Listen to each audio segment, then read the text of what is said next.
नमस्कार. आपण पाहता जनजागृती लाईव्ह न्यूज. अखेर अमर उपोषणाची आमदार किसनराव वानखेडे यांच्या हस्ते सांगता.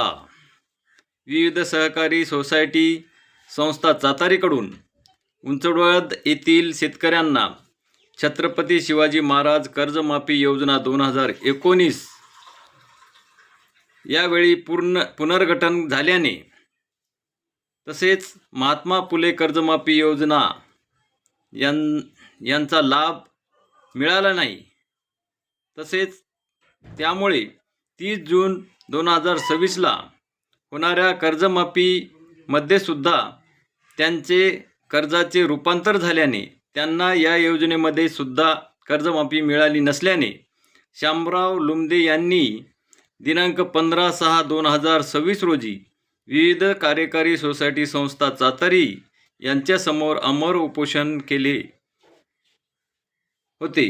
परंतु दिनांक 16/6/2026 रोजी आमदार किसनराव वानखेडे यांच्या मध्यस्थीने प्रशासनाच्या अधिकाऱ्यांसोबत बोलणे करून शेतकऱ्यांना लेखी आश्वासन दिल्याने अखेर उपोषण मागे घेण्यात आले.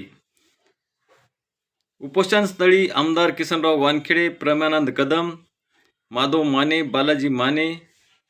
बालाजी कदम तसेच राजेश कदम तसेच उंचवड येथील अनेक शेतकरी उपस्थित होते.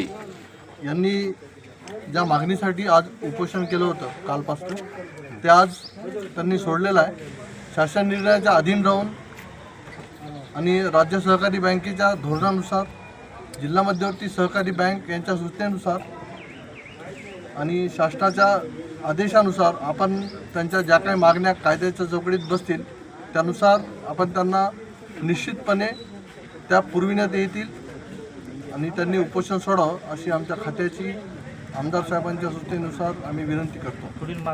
आणि पुढील भविष्यात होणाऱ्या माफीसाठी ते पात्र ठरणार असतील तर त्यांना ते निश्चितच पूर्ण राहणार उंचवडत, तालुका उमरखेड, सातारी शाखेत उंचवडत सोसायटीचे सभासद उपोषणाला बसले होते कालपासून. त्यांचे उपोषण पुढील जे मागण्या होत्या ते सर्व शासनाच्या निर्णयाला अधीन राहून पूर्ण करण्यात येतील.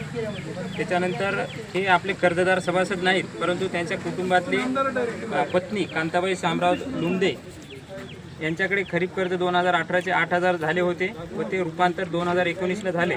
त्याच्यानंतर त्यांचाच मुलगा जांबवंतराव शामराव लुमदे यांच्याकडे सुद्धा 38,740 रुपये कर्ज होतं, त्याचं सुद्धा रूपांतर झालं. हे दोन्ही कर्ज रूपांतर झाले असल्यामुळे महात्मा ज्योतिबा फुले कर्जमाफी योजनेस पात्र झाले नाही. माननीय रोहितदादा पवार यांचे जे उपोषण झाले होते यापूर्वी, ते थकीत कर्ज मागणीची तारीख वाढवणे व कर्जमाफीस मर्यादा व तारीख वाढवून घेणे या अटीवर सुटले. त्याचप्रमाणे काकाचे उपोषण आज त्या अटीवर सुटले. बँक परिपत्रक क्रमांक 59 रूपांतर 2018-19 883 नुसार या खात्याचे रूपांतर झाले होते. त्यामुळे या शासन निर्णयाला अधीन राहून मागील कर्जमाफीची विनंती करण्यात येते किंवा पुढील आदेशांपर्यंत अर्ज माफी करण्यात येईल. आणि हे मागचा मुद्दा तसेच काकाची मागणी होती की छत्रपती शिवाजी महाराज योजनेमध्ये उंचवडचे जे पात्र सभासद आहेत ते पात्र का आहेत आणि जे पात्र नाहीत, म्हणजे माफीला पात्र नाही झाले तर त्याचेही काय कारण आहेत याचा सुद्धा खुलासा देण्याचे सचिव साहेब आमचे त्यांनी 2 दिवसामध्ये वेळ मागितलेला आहे. 19 तारखेपर्यंत दोन्ही कर्जमाफीमध्ये जे उंचवडत सोसायटीचे सभासद आहेत ते पात्र आहेत तर का पात्र आहेत, पात्र नाहीत तर का पात्र नाहीत याचा सविस्तर खुलासा देतील.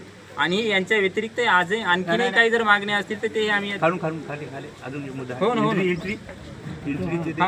वरील माहिती 2 दिवसात देण्यात येईल. या व्यतिरिक्त काय रूपांतर पासबुकवर एंट्री सुद्धा रूपांतरची करून देण्यात येईल. रूपांतरची एंट्री असेल तर ते हो. नसली तर कुठली देणार.